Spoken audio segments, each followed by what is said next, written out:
Hi friends, welcome to Ever Study classes. कैसे हैं आप सब? उम्मीद करती हूँ बहुत अच्छे, बहुत बढ़िया होंगे। आपकी प्रिपरेशन भी बहुत अच्छी चल रही होगी। So guys, here we are going to start our research aptitude unit, जो कि हमारा बहुत ही इंपॉर्टेंट सब्जेक्ट है, बहुत ही इंपॉर्टेंट यूनिट है। एग्जामिनेशन पॉइंट ऑफ व्यू से तो इम्पॉर्टेंट है ही, इवन आपके करियर पॉइंट ऑफ व्यू से भी बहुत ज्यादा इंपॉर्टेंट है। आपका करियर भी इसी यूनिट पे बिल्ड होगा। कैसे ma'am? Look, after cracking JRF और NET you will think to start with PhD। तो PhD में क्या करना है?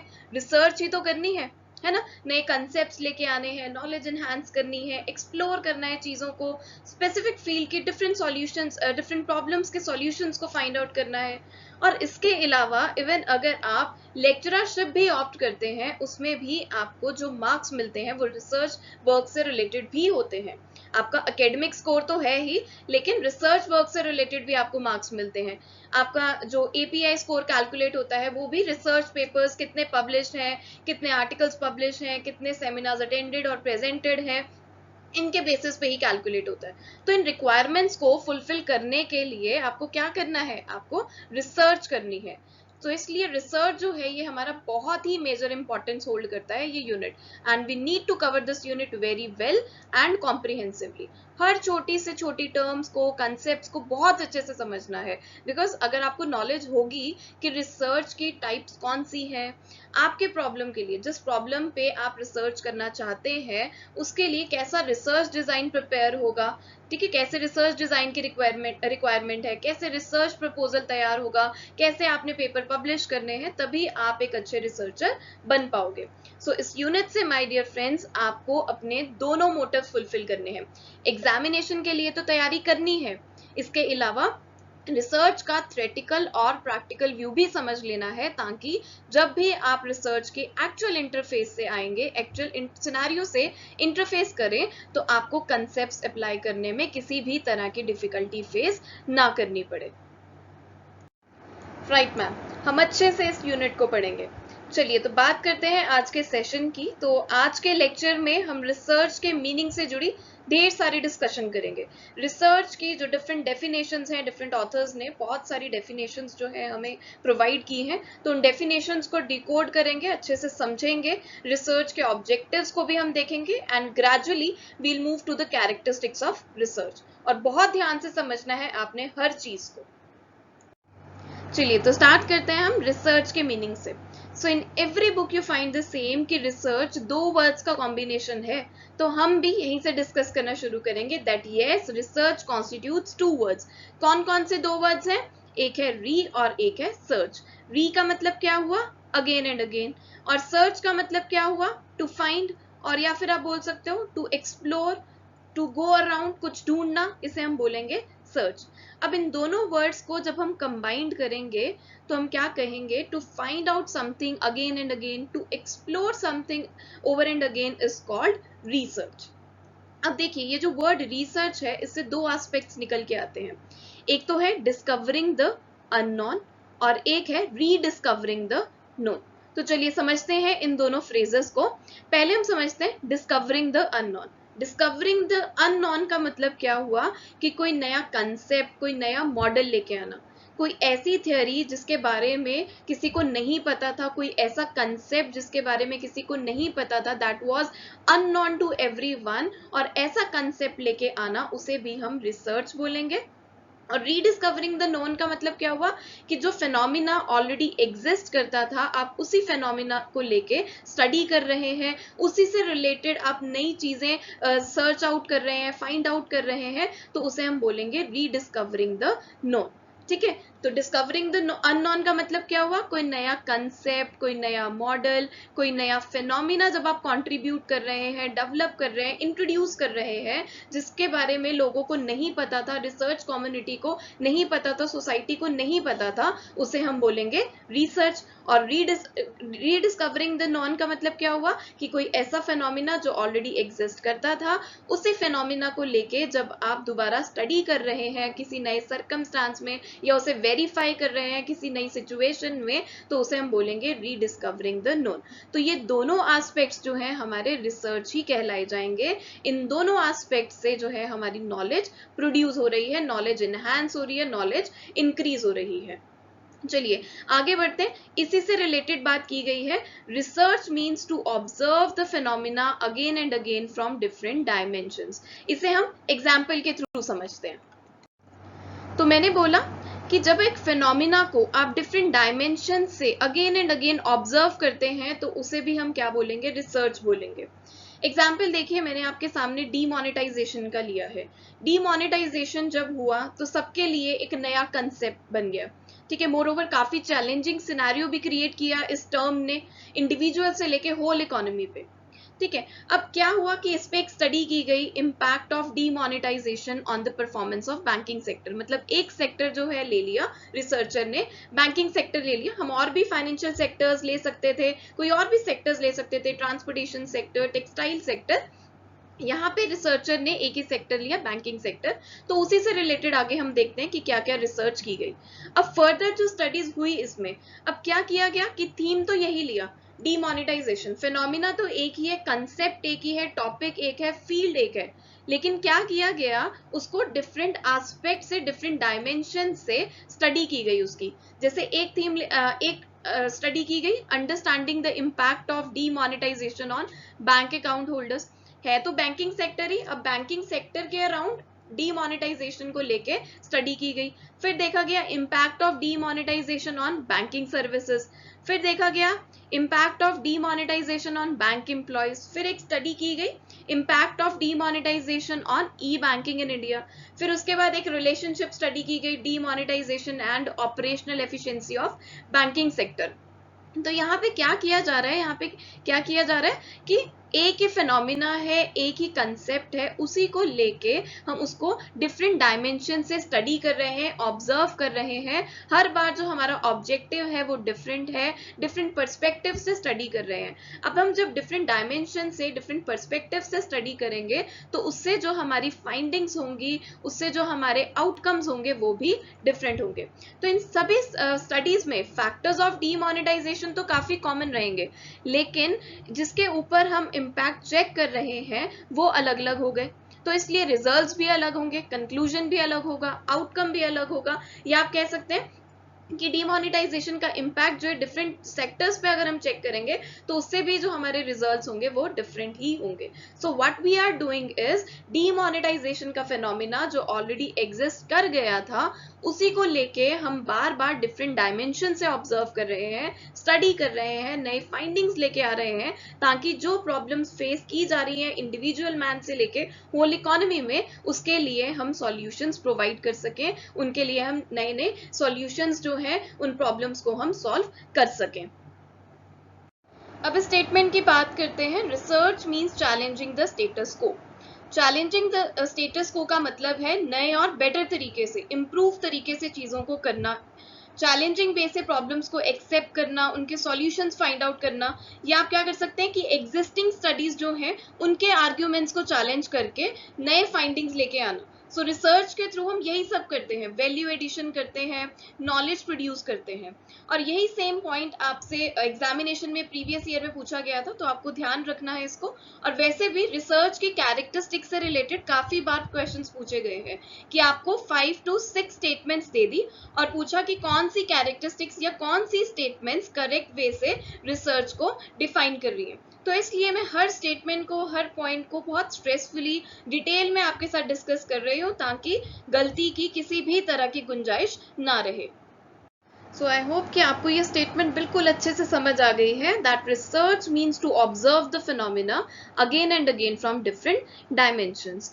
अब इसी के साथ जैसे हमने डिस्कस किया कि कोई नया मॉडल, कोई नया फिनोमिना, नया कंसेप्ट जब हम इंट्रोड्यूस करते हैं, डेवलप करते हैं या कॉन्ट्रीब्यूट करते हैं तो उससे क्या होता है कि जो एग्जिस्टिंग स्टॉक है नॉलेज का वो इन्हांस होता है, इंक्रीज होता है और हम कह सकते हैं कि एनरिच होता है। तो उसे भी, वो भी किसके थ्रू किया जाएगा, वो भी रिसर्च के थ्रू ही होता है। जैसे मैं बात कर रही थी डीमोनेटाइजेशन की, तो डीमोनेटाइजेशन का इम्पैक्ट जो है, डीमोनेटाइजेशन के जो फैक्टर्स हम देख रहे हैं कि उसका इन्फ्लुएंस बैंकिंग सेक्टर के परफॉर्मेंस पे क्या होगा।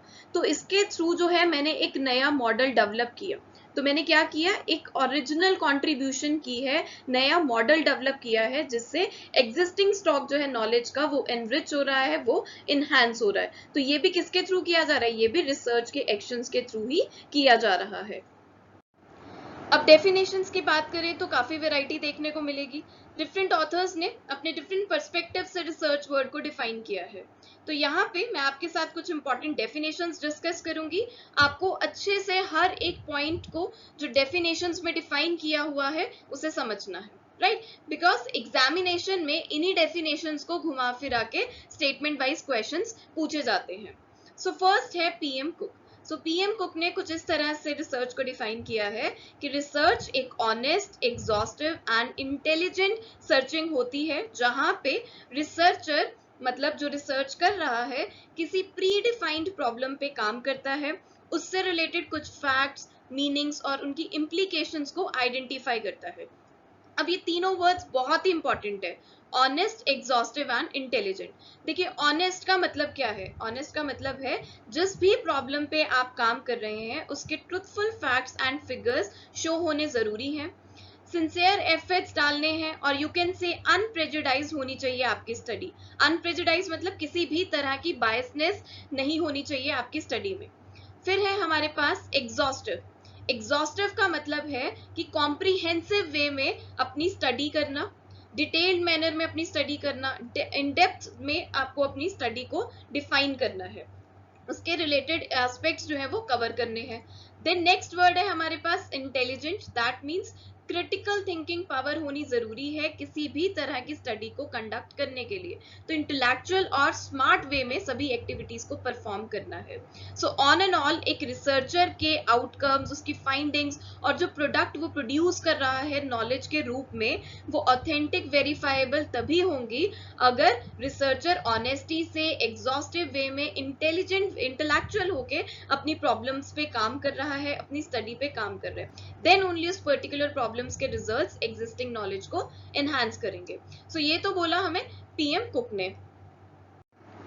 अब देखिए मैकमिलन ने भी रिसर्च को सिमिलर वे से डिफाइन किया है कि रिसर्च एक क्रिटिकल और एग्जॉस्टिव इन्वेस्टिगेशन होती है।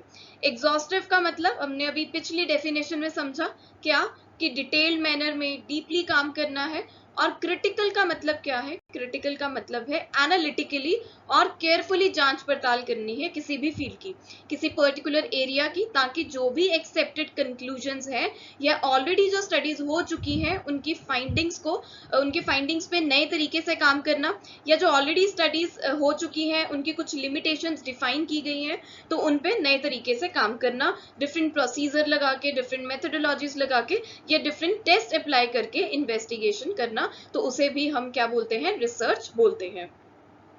चलिए आगे देखिए, department of education and training ने जो डेफिनेशन प्रोवाइड की है रिसर्च की, उसमें से कुछ तो हम ऑलरेडी डिस्कस कर चुके हैं कि हाँ जी, रिसर्च से नई नॉलेज क्रिएट होती है और इवन एग्जिस्टिंग नॉलेज जो है उसे बेटर और इम्प्रूव तरीके से किया जाता है।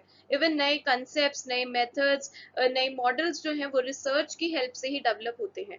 अब इस डेफिनेशन में फर्दर इंपॉर्टेंट समझने वाला है that this could include synthesis and analysis of previous research to the extent that it leads to the new and creative outcomes. Now these two words, synthesis and analysis, are very important. तो पहले हम इन्हें समझते हैं। Layman language में बात करें तो सिंथेसिस का मतलब है डिफरेंट पीसेस को जोड़ के एक होल यूनिट, एक एग्रीगेट होल यूनिट बनाना। यहाँ देखिए आपके पास डिफरेंट एलिमेंट्स हैं या आप बोल सकते हैं डिफरेंट कंपोनेंट्स हैं, इन्हें कंबाइन करके टुगेदर एक होल यूनिट बना दिया, एक एग्रीगेट होल यूनिट बना दिया, तो इसे बोलेंगे सिंथेसिस। और एनालिसिस इसका बिल्कुल ऑपोजिट है। एनालिसिस का मतलब क्या है कि एक एग्रीगेट होल यूनिट है और इसके मल्टीपल फ्रेगमेंट्स बना दिए, इसके मल्टीपल पार्ट्स बना दिए, इसको डिड्यूस कर दिया, इसको ब्रेक डाउन कर दिया डिफरेंट पार्ट्स में, तो इसे बोलेंगे हम एनालिसिस। आपके स्क्रीन पे देखिए पिज्जा की पिक्चर शो हो रही है, मैम देखते ही खाने का मन कर गया। खाने के बारे में बाद में सोचना, पहले कंसेप्ट समझ लो। सो देखिए यहाँ पे कि पिज्जा के वेरियस स्लाइसेस को वेरियस स्लाइसेस में ब्रेक डाउन कर दिया पिज्जा को, तो इसे हम क्या बोलेंगे, एनालिसिस। और अगर इन स्लाइसेस को जोड़ के एक होल पिज्जा बन गया, एक होल यूनिट बन गया, तो इसे हम क्या बोलेंगे, सिंथेसिस। आई होप कि आपको लिटरेरी मीनिंग लेमैन लैंग्वेज में तो आपको समझ आ गया कि एनालिसिस क्या है और सिंथेसिस क्या है। मैम हम रिसर्च पढ़ रहे हैं तो हमें एग्जाम्पल्स भी रिसर्च से रेलेवेंट बताइए। चलिए रिसर्च के पॉइंट ऑफ व्यू से समझते हैं। सिंथेसिस की बात करते हैं पहले। अब देखिए रिसर्च में आप लिटरेचर रिव्यू करते हैं। यस मैम, लिटरेचर रिव्यू में आप क्या करते हैं कि आपके जो प्रॉब्लम स्टेटमेंट है, जो आपकी प्रॉब्लम है स्टडी की, उससे रिलेटेड और रेलेवेंट प्रीवियस रिसर्च स्टडीज को आप कलेक्ट करते हैं, रीड करते हैं और उसकी फाइंडिंग्स को समझते हैं। राइट अब यहाँ पे देखिए लाइक आपकी प्रॉब्लम स्टेटमेंट है role of women empowerment in education, या आप कह सकते हैं कि मेन थीम या मेन आइडिया है आपका role of women empowerment in education. अब इसी थीम से रिलेटेड आपने प्रीवियस स्टडीज आइडेंटिफाई की एंड जॉट डाउन किया कि हाँ जी डिफरेंट ऑथर्स ने क्या मेथोडोलॉजीज फॉलो की हैं, कैसे अपने आर्ग्यूमेंट्स को सपोर्ट किया है, क्या डिफरेंसेस उसने हमें प्रोवाइड किए हैं, और कोई एडिशनल नोट्स अगर आपको मिल जाते हैं तो वो भी आप क्या करते हो, जॉट डाउन कर लेते हो। अब जो ये डिफरेंट ऑथर्स ने हमें फाइंडिंग्स प्रोवाइड की है, इन फाइंडिंग्स को के बेसिस पे जब आप कलेक्टिवली अपने कंक्लूजन ड्रॉ करेंगे तो उसे हम बोलेंगे सिंथेसिस। या आप कह सकते हैं कि इन फाइंडिंग्स के बेसिस पे जब आप कलेक्टिवली एक मॉडल डेवलप करेंगे तो उसे हम बोलेंगे सिंथेसिस। तो देखिए यहाँ पे यही लिखा है, synthesis is about concisely summarizing and linking different sources in order to review the literature on a topic, make recommendations and connect your practice to the research. So synthesis को हम ये भी बोल सकते हैं कि यहाँ पे हम कंसाइजली समराइज करते हैं जो डिफरेंट सोर्सेज में हमारी प्रॉब्लम से रिलेटेड बातें की गई हैं, उनके फाइंडिंग्स को हम समराइज करते हैं और अपनी रिसर्च के प्रैक्टिस के साथ कनेक्ट करके एक जनरल कंक्लूजन जो है, एक जनरल रिकमेंडेशन जो है वो प्रोवाइड करते हैं। चलिए एनालिसिस की अब हम बात करते हैं। सो एनालिसिस जैसे मैंने बताया कि सिंथेसिस का बिल्कुल ऑपोजिट है। एनालिसिस में जो मेन थीम होती है, जो मेन यूनिट होता है, उसको हम ब्रेक डाउन कर लेते हैं डिफरेंट पार्ट्स में, तो उसे हम बोलेंगे एनालिसिस। अब इसे रिसर्च के पॉइंट ऑफ व्यू से समझते हैं। वही सेम एग्जांपल लेते हैं जो हमने सिंथेसिस के लिए लिया, role of women empowerment in education. So ये हमारे पास मेन प्रॉब्लम स्टेटमेंट है, मेन आइडिया, मेन थीम है। अब इस मेन थीम को जब आप डिफरेंट पार्ट्स में डिवाइड करके और हर पार्ट को आप इंडिविजुअली स्टडी करेंगे, इंडिविजुअली उसकी फाइंडिंग्स आप आइडेंटिफाई करेंगे, तो उसे हम बोलेंगे एनालिसिस। तो यहाँ पे देखिए मेन थीम को आपने डिफरेंट पार्ट्स में ब्रेक डाउन कर लिया। एक पार्ट है आपके पास women duties in the family, इसको आप स्टडी करेंगे। फिर आप स्टडी करेंगे वुमेन के सोशल स्टेटस को। फिर आप स्टडी करेंगे expected role in the larger society, women के एक्सपेक्टेड रोल जो है लार्जर सोसाइटी में, उसे आप स्टडी करेंगे। तो यहाँ पे आप क्या कर रहे हैं, एक प्रॉब्लम स्टेटमेंट को एलिमेंट्री लेवल पे आपने ब्रेक डाउन कर दिया, उसके पार्ट्स बना लिए आपने, और हर पार्ट को आप इंडिविजुअली स्टडी कर रहे हैं, इंडिविजुअली उसकी फाइंडिंग्स आइडेंटिफाई कर रहे हैं, प्रेजेंट कर रहे हैं, तो इसे हम बोलेंगे एनालिसिस।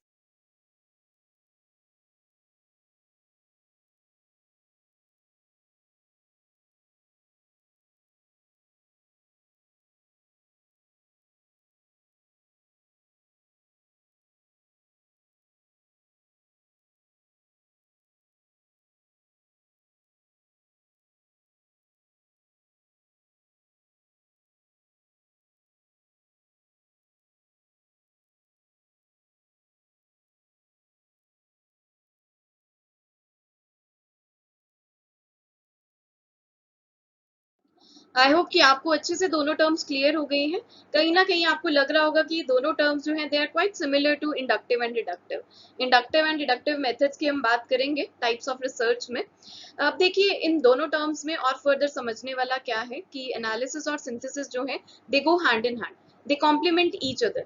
मतलब कि जो हर सिंथेसिस होती है उसकी वो एक प्रीसीडिंग एनालिसिस पे बेस्ड होती है। जैसे हमने देखा कि सिंथेसिस के टाइम पे हम प्रीवियस स्टडीज को रेफर कर रहे हैं, तो जो प्रीवियस स्टडीज हम रेफर कर रहे हैं उसमें ऑथर्स ने क्या किया, ऑथर्स ने अपनी अपनी प्रॉब्लम स्टेटमेंट्स को एनालिसिस, अपनी एनालिसिस प्रोवाइड की है, स्टडी किया है और उनकी फाइंडिंग्स प्रोवाइड की है, तो उन फाइंडिंग्स को ही रेफर करके हम सिंथेसिस में जनरल कंक्लूजन ड्रॉ कर रहे हैं। और फर्दर इसमें बोला है कि हर एनालिसिस जो है उसके लिए एक सब्सिक्वेंट सिंथेसिस की जरूरत होती है ताकि प्रेजेंट स्टडी को वेरीफाई कर सके और एक जनरल कंक्लूजन ड्रॉ कर सके। सो दोनों में नए और क्रिएटिव, दोनों से जो है, दोनों टर्म से नए और क्रिएटिव आउटकम्स मिलते हैं जो नॉलेज को इनहांस करते हैं। सो यहाँ मैं उम्मीद करती हूँ कि अभी तक जितने भी पॉइंट्स हमने डिस्कस किए हैं वो आपको अच्छे से समझ आ गए।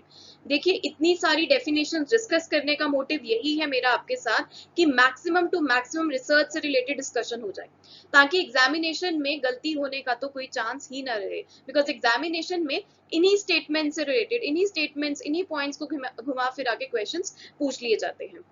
अब देखिए, वुडी ने क्या कहा, वुडी ने भी कहा कि रिसर्च जो है वो केयरफुल और अनबायस्ड इन्वेस्टिगेशन होती है। अनबायस्ड का मतलब है कि रिसर्च के आउटकम्स तभी ट्रुथफुल होंगे अगर किसी भी तरह की बायसनेस नहीं होगी। अब क्रोफोर्ड्स ने क्या कहा, नेक्स्ट डेफिनेशन की तरफ मूव करते हैं हम। क्रोफोर्ड ने कहा कि रिसर्च जो है वो सिस्टमैटिक इन नेचर होती है, कुछ सर्टेन स्टेप्स जो हैं वो फॉलो किए जाते हैं, कुछ सर्टेन स्टेप्स इन्वॉल्व होते हैं, एंड ऑल्सो ही सेज कि इसमें refined technique of thinking involve होती है। दैट मीन्स कि critical and carefully her step को परफॉर्म करना होता है। एंड ऑल्सो द स्टेप्स जो हम फॉलो कर रहे हैं, they are followed by certain tools, specialized tools, instruments and procedures, ताकि अपनी प्रॉब्लम्स को हम प्रॉपरली जस्टिफाई कर सके। साथ ही इन्होंने बोला कि जो हमारी रिसर्च है वो प्रॉब्लम के साथ ही शुरू होती है, फिर उसमें डेटा कलेक्ट किया जाता है अपनी प्रॉब्लम स्टेटमेंट से related, and then critically analyze किया जाता है, एंड फाइंडिंग्स के बेसिस पे डिसीजन लिए जाते हैं। तो इजी टर्म्स में अगर हम बोले तो research is like a journey.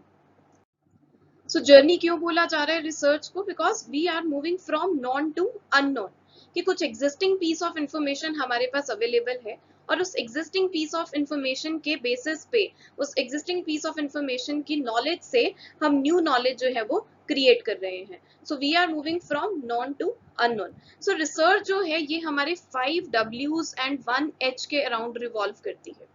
5 W's में सबसे इंपॉर्टेंट तो पहले आ गया हमारे पास व्हाट, ठीक है, कि व्हाट वी नीड और what we want to find out, हम क्या करना चाहते हैं, क्या सर्च करना है, क्या चाहते हैं, क्या किस प्रॉब्लम पे हम काम करना चाहते हैं। तो ये सबसे इंपॉर्टेंट हमारे पास डब्ल्यू है, सबसे इंपॉर्टेंट एलिमेंट है, एसेंस है रिसर्च का। ठीक है, अब इसी के बेसिस पे हमारे बाकी डब्ल्यूज टिके हैं। ये तो अच्छा चलो हमें पता चल गया कि हम क्या करना चाहते हैं, उसके बाद है कि कहाँ पे क्या सर्च करना है, कहाँ पे हमें अपनी सर्च करनी है, कौन हमारे रिस्पोंडेंट्स होंगे जिनसे हमने डेटा कलेक्ट करना है। तो ये सब हमारे क्या है, 5 W's हैं। अब ये तो पता चल गया कि हाँ जी हमें क्या सर्च करना है। इसके बाद अपनी रिसर्च की जो जर्नी है उसे कंप्लीट करने के लिए, जो आपकी प्रॉब्लम स्टेटमेंट है उसे कंप्लीट करने के लिए क्या सीरीज ऑफ स्टेप्स आपको फॉलो करने हैं। तो वो क्या हो गया, हाउ, कि कैसे आपने अपने फाइंडिंग्स, अपने आंसर्स तक पहुंचना है, कैसे हमें अपनी प्रॉब्लम्स के सॉल्यूशंस तक पहुंचना है, क्या सीरीज ऑफ स्टेप्स हमें फॉलो करनी पड़ेंगी नए इनसाइट्स ढूंढने के लिए। तो ये हमारा किस में कवर होता है, हाउ में। सो ये हमारे पास 5 W's और 1 H जो है जिसके अराउंड हमारी रिसर्च रिवॉल्व करती है। अब देखिए यहाँ पे क्लिफोर्ड वुडी ने भी रिसर्च, जो जिसे हम कहते हैं कि हमारी रिसर्च जो है वो जर्नी है, उसी को डिफाइन किया हुआ है कि हाँ जी रिसर्च में डिफाइनिंग एंड रीडिफाइनिंग प्रॉब्लम्स होती हैं, देन हाइपोथेसिस फॉर्मुलेट किए जाते हैं, डेटा कलेक्ट होता है, ऑर्गेनाइज किया जाता है, इवेल्युएट किया जाता है डेटा को, और उसके बेसिस पे डिडक्शंस की जाती हैं, और फिर हम कंक्लूजन्स तक पहुंचते हैं। तो ये हमारा रिसर्च एक जर्नी ही है जहाँ पे हमें सीरीज ऑफ स्टेप्स जो है फॉलो करने पड़ते हैं। अब यहाँ पे देखिए हमें रिसर्च की फुल फॉर्म भी दी गई है। सो जितनी भी टर्म्स इसमें यूज की गई है ना, उसमें से मतलब काफी कुछ हम ऑलरेडी डिस्कस कर चुके हैं, और जो कुछ रह भी गया होगा तो वो हम रेस्ट ग्रेजुअली हमारी कवर होती जाएंगी जब हम कैरेक्टरिस्टिक्स डिस्कस करेंगे। तो एक बार यहाँ पे देख लेते हैं। R stands for rational way of thinking, E में कि expert and exhaustive treatment होता है, S मतलब search and solution, फिर हम find out करते हैं, E मतलब है exactness, A मतलब कि analysis करते हैं हम, अपनी जो हमारे पास adequate data है हम वो लेके आते हैं, then उसके बाद जो facts हमारे पास available हैं उसमें हम relationships identify करते हैं, C stands for कि critical observation, careful planning, constructive attitude and condensed generalization provide करते हैं, और H है हमारे पास honesty and हार्ड वर्क। अच्छा देखिए, वाई भी बहुत इंपॉर्टेंट एलिमेंट है रिसर्च का। हमारा डिस्कस करना रह गया था कि जब तक आपको नीड एंड सिग्निफिकेंस नहीं पता होगी ना अपनी रिसर्च की, कि क्यों आप ये रिसर्च करना चाहते हो, क्या जरूरत है इस रिसर्च वर्क की, तब तक आप अपने रिसर्च वर्क को, अपनी स्टडी को जस्टिफाई नहीं कर सकोगे। तो जैसे देखिए सबने कहा कि हाँ जी एप्पल फॉल कर रहा है, एप्पल फॉल कर रहा है, लेकिन Newton was the one who asked why, and इसी वाई की वजह से लॉ ऑफ ग्रेविटेशन की डिस्कवरी हुई थी। तो इसलिए कि जितने भी डब्ल्यूज हैं और हमारा जो एच है वो बहुत ही इंपॉर्टेंट रोल प्ले करते हैं हमारी रिसर्च में। हमारी रिसर्च इन्हीं के अराउंड रिवॉल्व करती है। अगर आप इन डब्ल्यूज को, इन एच को जस्टिफाई नहीं कर पाओगे तो आपकी रिसर्च जो वो ऑथेंटिक नहीं बन पाएगी कभी भी। चलिए आगे बढ़ते हैं। सो गाइज, अभी तक हमने ये पढ़ा कि रिसर्च क्या होता है, कैसे रिसर्च को डिफाइन किया गया है बाय डिफरेंट ऑथर्स। बट इतना सब पढ़ने के बाद भी ना कुछ मिसकंसेप्शंस माइंड में रह जाती है। जैसे अगर आपसे पूछ लिया जाए that research refers to rearrangement of facts and figures, या फिर आपसे पूछ लिया जाए that research is repetition of search, तो कहीं ना कहीं आपको लगेगा कि हाँ, रेपिटेशन तो होती ही है। सो गाइज, अगर आप ऐसा सोच रहे हैं तो बिल्कुल गलत है। तो यही चीजें हमें समझनी है। तो चलिए यहाँ पे हम वो पॉइंट्स डिस्कस कर लेते हैं जो हमें बताएंगे कि हाँ जी, इन्हें रिसर्च नहीं बोला जाता है। These are the points which states us what research is not. So first is, research is not simple gathering of information. So simple information collect करना, इसे research नहीं बोलेंगे. Like you visited library and वहां से काफी facts collect करके लेके आए about different technologies. So merely information collect करना is not labeled as research. तो यू कैन से कि आपने लाइब्रेरी विजिट किया, उससे आपके रेफरेंस स्किल्स जो है वो इनहांस होंगे, बट हम इसे रिसर्च का नाम नहीं दे सकते, बिकॉज यहाँ पे किसी भी तरह की नॉलेज कॉन्ट्रीब्यूट नहीं हो रही है, नॉलेज प्रोड्यूस नहीं हो रही है। और रिसर्च का एसेंस यही है कि आप कुछ नया क्रिएट करते हैं, कोई नई नॉलेज क्रिएट करते हैं, या एग्जिस्टिंग इन्फॉर्मेशन से नई नॉलेज क्रिएट करते हैं। तो दोनों एस्पेक्ट्स में से कुछ भी नहीं हो रहा, ना तो नई नॉलेज क्रिएट हो रही है, ना ही एग्जिस्टिंग नॉलेज यूज करके आप कुछ नया प्रोड्यूस कर रहे हैं। सो मेयरली सिंपली इंफॉर्मेशन को गैदर करना, इसे हम रिसर्च नहीं बोलेंगे।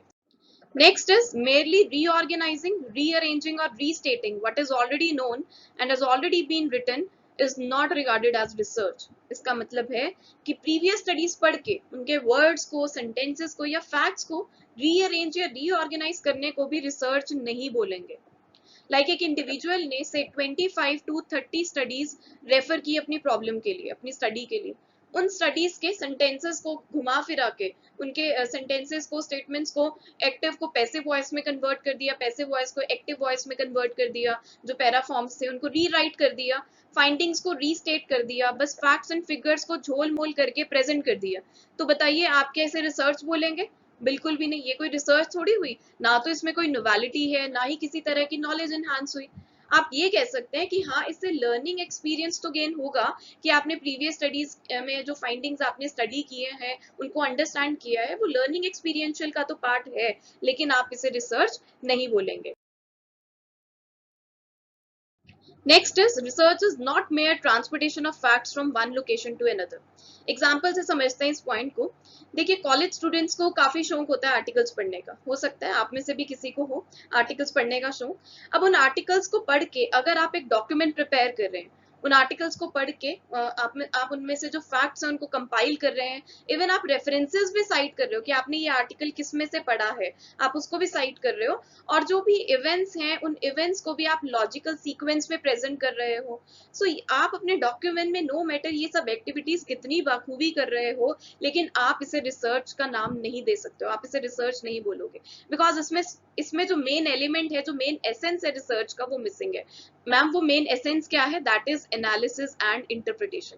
एनालिसिस एंड इंटरप्रिटेशन होनी अपने स्टडी की बहुत ज्यादा जरूरी है, बिकॉज अगर आप एनालिसिस इंटरप्रिटेशन ही नहीं करोगे, क्या फाइंडिंग्स आपने निकाली हैं, कोई नई नॉलेज आपने प्रोड्यूस की है, कोई नई नॉलेज क्रिएट की है, उसके बिना हमारी जो रिसर्च है वो अधूरी होती है, उसे आप रिसर्च का नाम नहीं दे सकते। आप यहाँ पे सिर्फ क्या कर रहे हैं, आप what you have done is कि आप सिर्फ ट्रांसपोर्टेशन कर रहे हैं फैक्ट्स की। आप इसे फैक्ट डॉक्यूमेंटेशन कह सकते हो, फैक्ट समराइजेशन बोल सकते हो, ट्रांसक्रिप्शन ऑफ फैक्ट्स बोल सकते हैं, बट रिसर्च का नाम नहीं दे सकते। आई होप ये पॉइंट भी आपको अच्छे से क्लियर हो गया है। Moving to the next, if previous important studies are researched using same procedures, then it's merely repetition, not research. Again इस पॉइंट से भी यही समझ आ रहा है कि स्टडी में किसी भी तरह की न्यूनेस नहीं है। तो जब न्यूनेस नहीं है, कोई नॉलेज प्रोड्यूस नहीं हो रही है, आप पिछली कंडक्टेड स्टडीज को सेम प्रोसीजर अप्लाई कर रहे हैं, same research methodology same apply कर रहे हैं, same test, same sample size है, तो रिजल्ट्स भी सेम होंगे। तो नया क्या हुआ? कुछ भी नहीं। ऑलरेडी एक रिसर्च वर्क पब्लिश हो रखा है जहां पे रिसर्चर ने डीमोनेटाइजेशन से रिलेटेड स्टडी की है। और डीमोनेटाइजेशन से रिलेटेड उसने क्या स्टडी की है? उसने हाउस होल्ड वुमेन पे डीमोनेटाइजेशन का इम्पैक्ट चेक किया हुआ है। अब इम्पैक्ट चेक करने के लिए जो अपना सैंपल साइज है उसने 250 लिया, राइट। और जो स्कोप ऑफ स्टडी है उसमें चंडीगढ़ एरिया को कवर किया है। डेटा कलेक्शन के लिए जो मेथड उसने सेलेक्ट किया है वो है सिंपल रेंडम मेथड सैम्पलिंग। अब आपने भी यही सेम मेथोडोलॉजी से same topic, same sample size, same area लिया डेटा कलेक्शन के लिए। तो यहाँ पे what you are doing is आप रेपिटेशन कर रहे हैं ऑलरेडी कंडक्टेड स्टडी की। अब ये स्टडी करने से जो मेन पर्पस होता है रिसर्च का, जो मेन एसेंस होता है रिसर्च का कि नई नॉलेज क्रिएट होनी चाहिए, कोई नई इंफॉर्मेशन गेन होनी चाहिए रिसर्च से, तो वो नहीं हो रही है। तो इसलिए ऐसी रिसर्च स्टडीज जो हैं दीज आर मेयरली रेपिटिशन, जिससे किसी भी तरह से नई नॉलेज जनरेट नहीं हो रही है। चलिए आगे बढ़ते हैं। नेक्स्ट पॉइंट है हमारा, research is not merely rummaging around for hard to locate information. Ma'am rummaging का मतलब क्या होता है? रीमगिंग का मतलब होता है you are searching something but in a scattered and disorganized manner. मतलब आप कुछ ढूंढ तो रहे हैं, आप कुछ एक्सप्लोर तो कर रहे हैं, आप कुछ सर्च आउट तो कर रहे हो, बट जो आपका सर्च करने का तरीका है वो बहुत ही डिसऑर्गेनाइज्ड है, अनसिस्टमेटिक है। मतलब उथल पुथल तरीके से अनसिस्टमेटिकली छानबीन कर रहे हो। तो रिसर्च कोई अनसिस्टमेटिक थोड़ी होती है, डिसऑर्गेनाइज थोड़ी होती है। तो इसे भी हम नेक्स्ट पॉइंट है, research is not playing of words. We have discuss in second point कि वेरियस स्टडीज रेफर करके वर्ड्स को झोलमोल करना, उसके सिनोनिम्स गूगल करके सब्स्टिट्यूट्स करना वर्ड्स को, इसे भी हम रिसर्च नहीं बोलेंगे।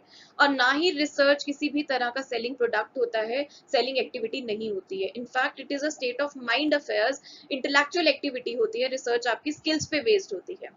नेक्स्ट है, research is not based on the shallow study of the respective subject. Ma'am shallow का मतलब क्या होता है? शेलो का मतलब होता है कि not in a detailed, not in depth, कि इन डेप्थ आप डीपली स्टडी नहीं कर रहे हो। तो क्या रिसर्च को हम डीपली स्टडी नहीं करते, एग्जॉस्टिव वे में नहीं करते? बिल्कुल भी नहीं।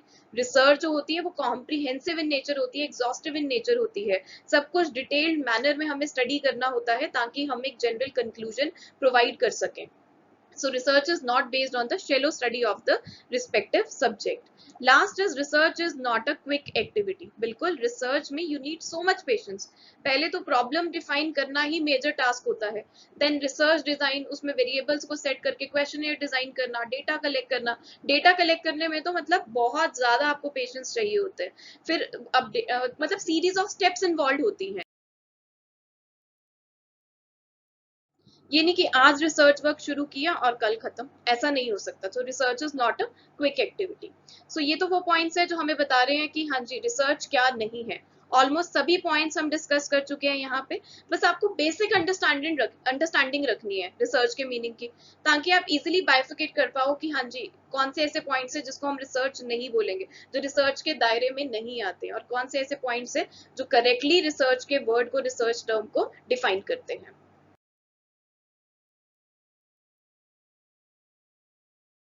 चलिए आगे बढ़ते हैं। ऑब्जेक्टिव्स ऑफ रिसर्च, क्या पर्पस है, क्या एम होता है रिसर्च का? देखिए वैसे तो हर रिसर्च के अपने ऑब्जेक्टिव्स होते हैं, फिर भी रिसर्च को जनरली 4 ऑब्जेक्टिव्स में कैटेगराइज किया जाता है। जनरली 4 रिसर्च ऑब्जेक्टिव्स के अराउंड रिवॉल्व करती है हमारी रिसर्च। जब आप रिसर्च करते हैं तो कुछ जनरल ऑब्जेक्टिव्स माइंड में सेट करके चलते हैं। वो कौन कौन से हैं मैम? एक तो हो गया टू एक्सप्लोर, एक है हमारे पास टू डिस्क्राइब, एक है हमारे पास to diagnose, and then we have to establish casual relationships. तो चलिए वन बाय वन सबको डिस्कस करते हैं। फर्स्ट है टू एक्सप्लोर, हिंदी में इसका मतलब है अन्वेषणा करना। लिटरेरी मीनिंग की अगर हम बात करें, इसका मतलब है travel through unfamiliar areas. It means research को कैरी करने का पर्पस है to gain familiarity, unexplore areas पे काम करना, अननोन फैक्ट्स पे काम करके नई नई इंसाइट्स गेन करना। तो इसे एक्सप्लोरेटरी रिसर्च का नाम दिया जाता है। लाइक एक डोमेस्टिक कंपनी है और वो डोमेस्टिक कंपनी ब्रॉड में अपने मैन्युफैक्चरिंग यूनिट्स एस्टेब्लिश करना चाहती है।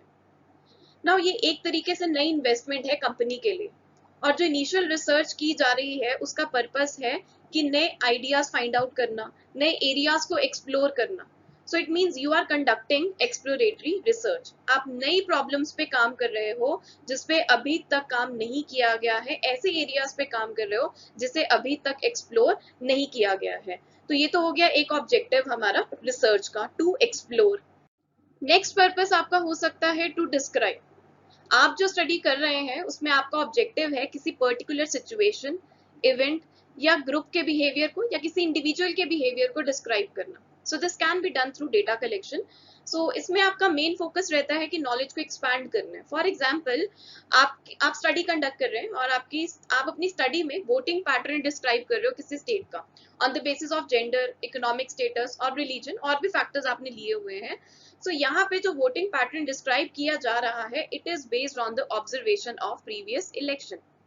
इट मीन्स, सिंपल टर्म्स में अगर बात करें तो ऐसी सिचुएशंस को डिस्क्राइब करते हैं जो ऑलरेडी हो चुकी हैं, तो उसे हम बोलेंगे डिस्क्रिप्टिव रिसर्च। इवन इसमें आपके एग्जिस्टिंग इश्यूज भी एक्सप्लेन किए जा सकते हैं कि आप अपने एग्जिस्टिंग इश्यूज, प्रेजेंट अफेयर्स को एक्सप्लेन कर रहे हैं, तो उसे भी डिस्क्रिप्टिव रिसर्च ही बोलेंगे। And it is also termed as ex post facto research.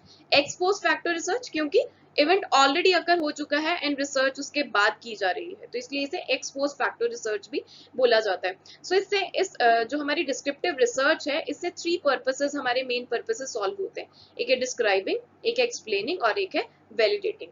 वैसे ये जो हम टाइप्स डिस्कस कर रहे हैं ना, एक्सप्लोरेटरी रिसर्च हमने डिस्कस किया पहले, अब हमने डिस्क्रिप्टिव रिसर्च की बात कर रहे हैं, एक्स पोस्ट फैक्टो की रिसर्च की बात कर रहे हैं, तो ये हम अपनी टाइप्स ऑफ रिसर्च में डिटेल में डिस्कस करेंगे। Next is to diagnose, means to examine. So here अगर आप अपनी स्टडी से ये फाइंड आउट करना चाहते हैं that how frequently a particular event is associated with another event, means एक इवेंट दूसरे इवेंट से कितना एसोसिएट करता है, आप ये सर्च करना चाहते हैं, तो इसे हम बोलेंगे डायग्नोस्टिक रिसर्च। वैसे भी ये टर्म आपने डॉक्टर्स के केस में काफी सुनी होगी कि डॉक्टर्स कहते हैं कि डायग्नोस करना पड़ेगा, पता लगाना पड़ेगा बीमारी का। तो क्लिनिक इन्वेस्टिगेशन करता है डॉक्टर, पेशेंट के सिम्टम से रिलेटेड पूछताछ करते हैं। तो डॉक्टर क्या कर रहे हैं यहाँ पे, डॉक्टर डायग्नोस कर रहे हैं। इन द सेम वे अगर आप स्टडी करना चाहते हैं कि कितने लोग बाहर खाना प्रेफर करते हैं जब वो मूवी देखने जाते हैं मल्टीप्लेक्स में, तो यहाँ पे जो आप स्टडी अपनी अप्लाई करेंगे उसे हम डायग्नोस्टिक स्टडी बोलेंगे, क्योंकि आप चेक करना चाहते हैं कि एक इवेंट का दूसरे इवेंट से क्या रिलेशन है, एक इवेंट जो है कितना एसोसिएटेड है दूसरे इवेंट से, तो इसे हम क्या बोलेंगे, टू डायग्नोस। तो चलिए, लास्ट जनरल ऑब्जेक्टिव है to establish casual relationship. So यहाँ पे आप अपनी स्टडी में डिपेंडेंट और इंडिपेंडेंट वेरिएबल्स के रिलेशनशिप को एक्सप्लेन कर रहे हैं।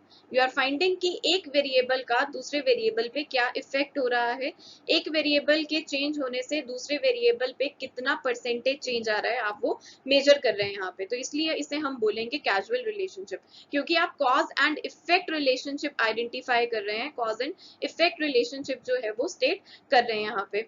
अब इसमें आप कॉज एंड इफेक्ट, जो कॉजेज हैं हमारे और उसके जो इफेक्ट्स रहे हैं हमारे डिपेंडेंट वेरिएबल पे, उसे आप एक्सप्लेन भी कर रहे हैं, इसलिए इसे एक्सप्लेनेटरी रिसर्च भी बोला जाता है।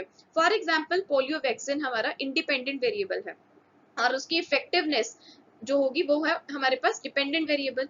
सो यहाँ पे क्या किया जा रहा है, यहाँ पे रिलेशनशिप एस्टेब्लिश करने की कोशिश की जा रही है। सो इससे हमारा ये ऑब्जेक्टिव फुलफिल होता है, टू एस्टेब्लिश कैजुअल रिलेशनशिप। सो ये थी हमारी जनरल ऑब्जेक्टिव से रिलेटेड डिस्कशन।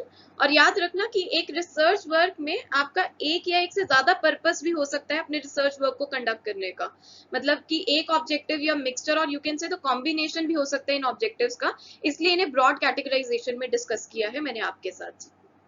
चलिए, तो अब जल्दी से देख लेते हैं कि कौन से ऐसे क्रिटिकल फैक्टर्स हैं जो एक इंडिविजुअल को या ऑर्गेनाइजेशन को रिसर्च वर्क करने के लिए मोटिवेट करते हैं। अब एक रीजन हो सकता है कि हमें डिग्री चाहिए, हमारे एलिजिबिलिटी क्राइटेरिया को फुलफिल करेगी फर्दर एकेडमिक अचीवमेंट्स में, तो इसलिए हमें डिग्री चाहिए, इसलिए हमें रिसर्च करनी है। और इट मे बी कि आप कुछ प्रॉब्लम्स को एक्सप्लोर करना चाहते हो, उसके सॉल्यूशंस फाइंड आउट करना चाहते हो, आपको एग्जिस्टिंग अफेयर्स को चैलेंज करने में मजा आता है, नॉलेज एक्सपैंड करना चाहते हो, इंटेलेक्चुअल एक्टिविटीज के साथ आपको इन्वॉल्व रहना में मजा आता है, यूनिकनेस लाना चाहते हो, या सोसाइटी को सर्व करना चाहते हो। सो इस तरह से ये जो लिस्ट है हमारी वो एग्जॉस्टिव नहीं है। इसके अलावा और भी रीजंस हो सकते हैं आपके रिसर्च वर्क कंडक्ट करने के, जैसे गवर्नमेंट के डायरेक्टिव्स हैं, एम्प्लॉयमेंट कंडीशंस हैं, क्यूरियोसिटी है आपको नई नई चीजों के लिए, आप नई चीजें करना चाहते हो। सो ऐसे बहुत सारे रीजन हो सकते हैं आपके रिसर्च वर्क कंडक्ट करने के लिए। चलिए, तो काफ़ी कुछ हमने पढ़ लिया है आज के अपने लेक्चर में। रिसर्च के मीनिंग को लेके, उसकी डेफिनेशन से रिलेटेड हमने काफ़ी सारी डिस्कशन की। रिसर्च क्या होता है, रिसर्च क्या नहीं होता है, इससे रिलेटेड भी हमने अपनी डिस्कशन की है। तो चलिए, इतना कुछ पढ़ने के बाद एक प्रैक्टिस क्वेश्चन तो बनता ही है। लेट्स चेक कि आज के डिस्कशन में आपको कितना कुछ समझ में आया है। तो यहाँ पे आपको इस प्रैक्टिस क्वेश्चन में कुछ स्टेटमेंट्स गिवन है और आपको बताना है कि कौन सी स्टेटमेंट्स करेक्ट हैं, करेक्टली डिफाइन कर रही हैं रिसर्च टर्म को। काफ़ी स्टेटमेंट्स जो है हम ऑलरेडी डिस्कस कर चुके हैं अपने लेक्चर में, तो बिल्कुल करेक्ट आंसर जो है मुझे चाहिए आपसे, और आपको करेक्ट कोड जो है यहाँ पे आइडेंटिफाई करना है। आई होप आपने अपने माइंड में इसका बिल्कुल करेक्ट आंसर सोच लिया है। तो चलिए एक बार डिस्कस कर लेते हैं। Research refers to an attitude of inquiry, बिल्कुल सही है। Research is an attempt to elicit facts, बिल्कुल रिसर्च से हम नए नए फैक्ट्स फाइंड आउट करने की कोशिश करते हैं। Research is a manipulation of things, concepts और symbols for the purpose of generalising to extend, correct और वेरीफाई द नॉलेज। बिल्कुल यहाँ पे हम एनालिसिस और सिंथेसिस कंसेप्ट यूज करके अपनी नॉलेज को जनरलाइज करने की कोशिश करते हैं। Research refers to restating the previous studies, बिल्कुल गलत है। Research includes any formal gathering of data, information and facts, then analysis for the advancement of knowledge, बिल्कुल यहाँ पे ये बताया गया है। फॉर्मल क्यों बोला गया है? क्योंकि रिसर्च जो है एक सिस्टमैटिक प्रोसेस है, सीरीज ऑफ स्टेप्स इन्वॉल्व होते हैं जो हमें प्रॉपर सीक्वेंस में फॉलो करने होते हैं। उसके बाद research is a catch work use to gain attention, बिल्कुल गलत है। Research is a rummaging for information, ये भी गलत है। तो इसके अकॉर्डिंग जो हमारा करेक्ट सॉल्यूशन है वो है ऑप्शन नंबर 2, दैट इज कि जो statement A, B, C and E जो है वो बिल्कुल करेक्ट है, बाकी जो स्टेटमेंट्स है वो यहाँ पे इनकरेक्ट है। सो गाइज, यहाँ पे आज के डिस्कशन को हम एंड करते हैं। आई होप जितना भी आज के लेक्चर में हमने डिस्कस किया है आपको अच्छे से समझ में आ गया है। फिर भी अगर आपको कोई डाउट अराइज होता है, you can contact me via mail और discussion forum. I am always there to take up your doubts. चलिए, तो अब मिलेंगे हम अपने नेक्स्ट लेक्चर में, जहाँ पे हम बात करेंगे रिसर्च की कैरेक्टरिस्टिक्स को लेके। Till then, take care, bye bye.